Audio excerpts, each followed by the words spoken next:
നിങ്ങളുടെ മനസ്സ് കാര്യങ്ങൾ ഗ്രഹിക്കുന്നത് 5 പ്രധാന കേന്ദ്രങ്ങളിലൂടെയാണ്.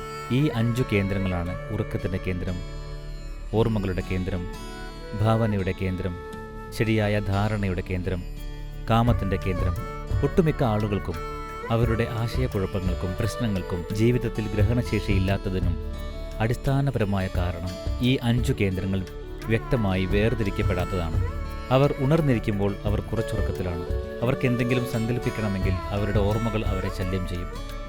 എന്തെങ്കിലും ഓർത്തെടുക്കാൻ നോക്കുമ്പോൾ അവരുടെ ഭാവനകൾ ഓർമ്മകളെ തകർക്കുന്നു. ഗ്രഹണത്തിൻ്റെ ഈ 5 കേന്ദ്രങ്ങളെ ശരിയായി സ്ഥാപിക്കുക എന്നത് യോഗയുടെ ഒരു വശമാണ്. അവയെ വ്യക്തമായി വേർതിരിച്ചുകൊണ്ട് അവ വ്യക്തമായി വേർതിരിക്കപ്പെട്ടാൽ ഒരാളുടെ ഗ്രഹണശേഷിയും ഗ്രഹണത്തിൻ്റെ വ്യക്തതയും വളരെയധികം വർദ്ധിക്കും. പല രീതിയിലും ശാംഭവി ഇതിന് നിങ്ങളെ സഹായിക്കുന്നു.